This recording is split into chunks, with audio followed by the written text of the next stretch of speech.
Everyone, मैं अंकिता आप लोग की इंग्लिश की मेंटर और आज मैं आप लोगों के सामने सिंस और फॉर की लड़ाई को खत्म करने आई हूँ। सिंस और फॉर का यूज कब और कहाँ हो, ये प्रेपोजिशन ऑफ टाइम होता है और ये प्रेपोजिशन ऑफ टाइम का कब यूज और किस जगह पे कैसे किया जाएगा, इस चीज को आज मैं आप लोगों को क्लियर करने आई हूँ। तो चलिए इस वीडियो में अंत तक बने रहिए। अगर नए हैं तो वीडियो को सब्सक्राइब कीजिए और लाइक और शेयर कीजिए।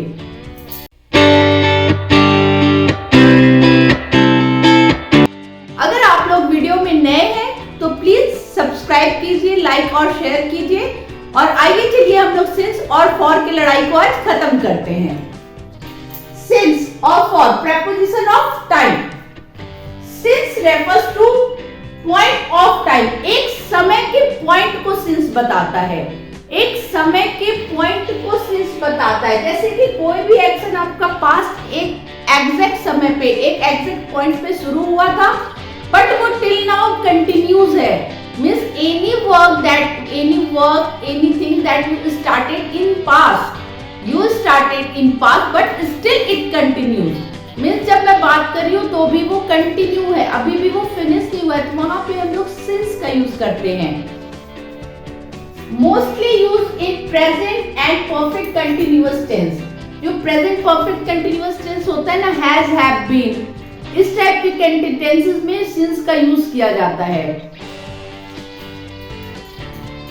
And action that began in past and still in continue, कोई भी एक्शन जो कि आपके पास्ट में शुरू हुआ है बट अभी भी उसका काम खत्म नहीं हुआ है, जिस काम को हमने पास्ट में स्टार्ट किया अभी भी वो काम जारी है।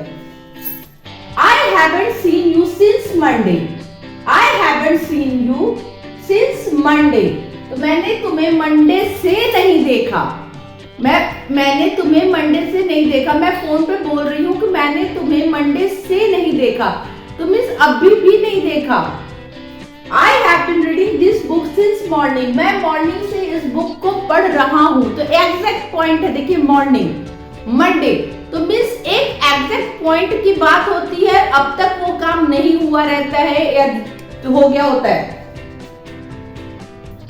For, so a period of time.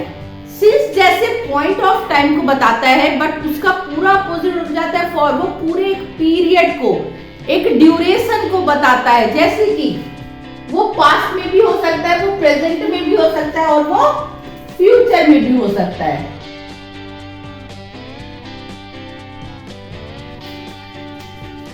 It has starting point and an end point. For का एक स्टार्टिंग पॉइंट और एंड पॉइंट, मींस जो काम शुरू हुआ है वो खत्म भी हो गया। जैसे कि मैं दिल्ली में 10 साल तक रहता था, मैं दिल्ली में 10 साल रहा, मैं दिल्ली में 10 साल रहा, तो मतलब 10 साल में कोई एक स्टार्टिंग पॉइंट था और कोई एक एंडिंग पॉइंट था जिससे हम लोग ने 10 इयर्स को काउंट कर पाए। तो इसे हम लोग क्या कहते हैं, इसे ही हम लोग कहते हैं फॉर का यूज यहाँ पे होगा। I stood under the tree for an hour.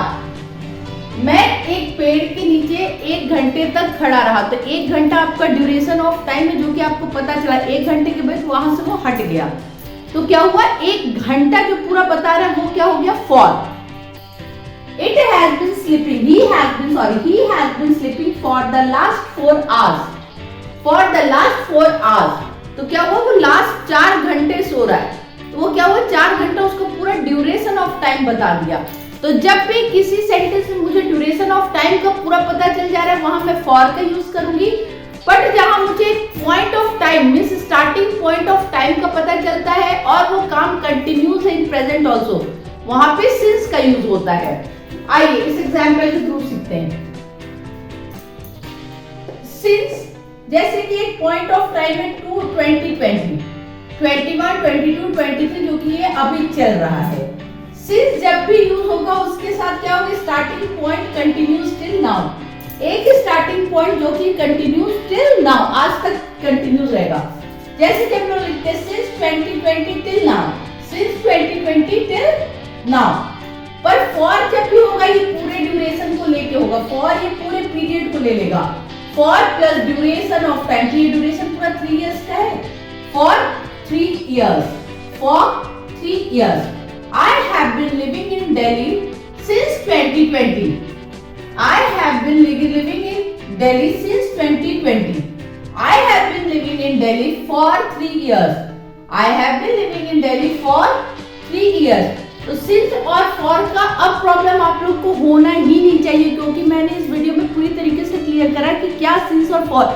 since जब भी यूज होगा एक पॉइंट ऑफ टाइम से उसका स्टार्टिंग होगा और एक निश्चित समय पे उसका खत्म नहीं होता है, उसके खत्म होने का हमें ज्ञान नहीं होता। बट फॉर एक ड्यूरेशन, एक पीरियड के लिए होता है, एक समय के लिए, जैसे कि for an hour, for 5 years, for 5 minutes, for 2 hours। तो ये क्या है? For 2 hours, for 5 minutes, for 1 hour। ये आपके एक टाइम पीरियड को बता रहा है। But since 2010, since childhood, since morning, since Monday, since evening. तो ये सिंस इवनिंग लगा देने का मतलब कि शुरुआत तो सिंस इवनिंग में हो गया, शुरुआत तो मॉर्निंग में हो गई। ये बात चाइल्डहुड से आज तक की है। तो ये इस टाइप की सेंटेंसेस के साथ सिंस का यूज होगा। बट जो जब भी कोई बात आपकी शुरू होते हो एक पीरियड को बताएगा, वहां फॉर यूज करोगे। किसी भी पॉइंट ऑफ टाइम को जब बताएगा तो वहां पे आप सिंस का यूज करोगे। तो चलिए कुछ एग्जांपल्स कर लेते हैं, जिससे कि एग्जांपल्स करने से क्या होगा कि ये सिंस और फॉर का लड़ाई बिल्कुल ही खत्म हो जाएगा। तो लेट्स बिगिन। तो चलिए कुछ एक्सरसाइजेस सॉल्व करते हैं। बस आप लोग को ध्यान में क्या रखना है, सिंस कभी कोई एक पॉइंट ऑफ टाइम से स्टार्ट होगा, एक समय जो कि पास्ट में होगा, और फॉर एक कंप्लीट टाइम ड्यूरेशन के लिए यूज होगा। तो चलिए first, we have had this project. एक टाइम ड्यूरेशन, एक टाइम पॉइंट दे रखा है। We have had this project since January, since January. I have not gone to the class. देखिए डेज, पूरा एक ड्यूरेशन को दे दिया, एक पीरियड को दे दिया। तो यहाँ पे क्या होगा? For 2 days। The file is on this table. एक पॉइंट ऑफ टाइम को दे दिया। तो क्या होगा यहाँ पे? Since yesterday we talked। एक कुछ मिनट्स में से पूरे समय, कंप्लीट समय को दे दिया।